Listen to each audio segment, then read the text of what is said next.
Well, if you look at what Chet's doing and you look at what Wemby's doing, Chet's clearly either better or having a better season.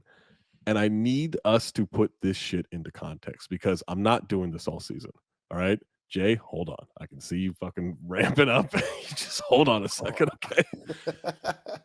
There is a massive difference between being the fourth option on a really good team, which is not easy to do. It's not easy to do. Like, Chet's still got to do what he's doing, and he's playing about as well as you can ask him to play. But there's a massive difference between being the fourth option, and that is what he is. He is the fourth option. He is closer to Lou Dort's field goal attempts per game than he is to, I think, Jalen Williams or Josh Giddey's third. Like, he's the fourth option on that team. And being the first option on a team that has the youngest roster in the league, absolutely no playmakers. I saw Doug McDermott throw a post-entry pass that was the worst thing I've ever seen at any level last week.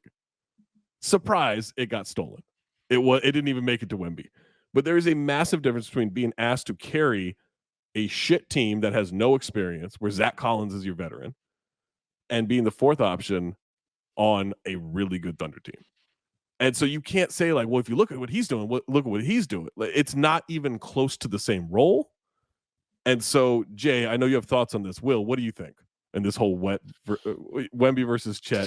He said, Jay, I know you have thoughts on this. You will not talk yet. Just silence yourself, Jay, and let us get our stuff off over here. But halfway through that whole rambling, I thought, oh, I'm gonna make Jay wait. No, what's funny is I was sitting there listening to you go on your spiel, and I was like, God, he's gonna steal my point because I want to throw water on the Chet versus Wemby comparisons too. But I'm doing it for a different reason. It's because Chet got a full redshirt season to prepare himself for this year. How much he got do to we take think the that whole matters? year off How much because do we he got think to that prepare matters? himself physically. He got to be a pro for a full year, deal with the travel, be around his team, learn how his teammates play, learn how to work within the system. Imagine if Wemby just took this entire season off and then started playing next year, how he would look compared to what he's doing right now. That's what I would say. And of course, Wemby's got a different experience because he was a pro over in France. They did a whole lot to prepare him for this moment. He's probably more prepared than most rookies, but still, there's no experience for the NBA quite like being in the NBA. And that's what Chet did for a full season last year. And I think some folks in OKC will tell you he probably could have played toward the end of last season if they really wanted to put him out there. So he was able to do stuff last year, be on the court, really test his body, build himself up. So he's a much different version of himself than he was last year when he first came into the league. So I think compared to those two guys is a little unfair because Chet has been a pro already for a full year in the NBA. But they're two tall rookies. Yeah, they're two tall rookies. They shoot threes. I get it. They're going to be compared for the rest of their careers. But I think Chet right now is just at a different point just because of what he was able to experience last year being part of the Thunder. That's interesting. Like, I never truly know what to do with that. The red, like, we know, like, Blake Griffin did it. Ben Simmons did it. There's somebody else that did it. And I never know. I honestly never know, like, how much that affects. It obviously does affect someone's preparedness and what they can expect, but you still have to get out on the court in real games and perform. And I think for him, he clearly used it well. Like, he was not even close to this level of a shooter when he was at Gonzaga. Was not even close. He did not have the post move fadeaways and the great touch on that. He just didn't have that. And so you have to think, based on the way he came back, that he was super diligent during his rehab. He was super diligent about adding skills to his game. While we're comparing these two, I'm going to take this in a different direction. That Zach is definitely not prepared for me to take, because I was in the group chat trolling him the other night because I knew he thought that Wembanyama was far, far away better than Chet Holmgren. So I still do. Yeah. So I was in the group chat. And by the way, that's not a knock on Chet. That's not a knock on Chet. I just think Wemby's that good. Like, it has nothing to do with how good Chet is. Like, that's all about Wemby. We don't have to compare that. We don't. we should just appreciate these dudes. We don't have to at every point throw Chet against Wembanyama. We don't have to do it. We can sit here and say, you know what? Chet's the perfect complementary piece for the Thunder. He arrived, and from day one, he took a team that won 40 games, that was in the play-in, and just connected everything. They run so much offense through him, whether he's the popper or the roller. He grabs rebounds and takes off. He's 7 feet tall. He grabs rebounds, he takes off, he leads the break. Wembanyama, we've never seen somebody like him. Mm-hmm. We've never seen someone with the fluidity who's able to get his own shot. He's doing it with Jeremy Sohan as his point guard. So, yeah, the efficiency numbers aren't going to be there like they are for Chet. But we don't have to compare them. These are two of the most gifted prospects. We can just appreciate them. We can watch them grow and say, you know what? Chet is amazing. Chet is absolutely killing dudes on offense. He has taken that offense to a totally different level. He has made them so much more difficult to guard while blocking shots everywhere, while being a super high IQ defender. And Wembanyama is doing a lot of the same stuff in San Antonio, even though it's a worse situation. Let's just enjoy these dudes, man. I love these dudes. I love both these dudes. Let's all just love them. I hate this take. I hate this everybody love everybody Jackie Moon shit that you do. I'm not here for it. I'm not Jackie. I've never watched that. You never watched Semi-Pro? No, I watched real basketball. I don't watch movies. You watch real basketball? You watch the basketball tournament. That's a great basketball. That's high level. That's great basketball. No, it's not. That's high level. No. High level might be a little strong. Show Len Elmore some respect. No. No, I won't. Oh, God. Oh, God. You know what's I mean, we will have to compare them at some point since they're up for the same award. But you know what pissed me off, Will, the other night, as I don't even know where the chat was at this point, but Jay said something that he knew was gonna like trigger me, whatever the word is that you want to use. He's like, he mentions the Rookie of the Year race.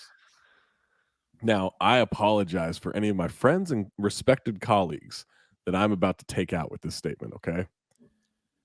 If you are discussing award races before January, I'm not going to call you a hack because that's rude. But you are participating in hack behavior. There is absolutely zero award talk that should happen before Thanksgiving, before Christmas, before New Year's. Absolutely zero. 1,000%. Someone it's going ridiculous. This person's got to be the Coach of the Year candidate. What? That's even worse. We're not even at Jay's dad making stuffing yet on the calendar, and he hasn't even started making scrambled eggs. He didn't even buy the eggs yet, let alone start scrambling them.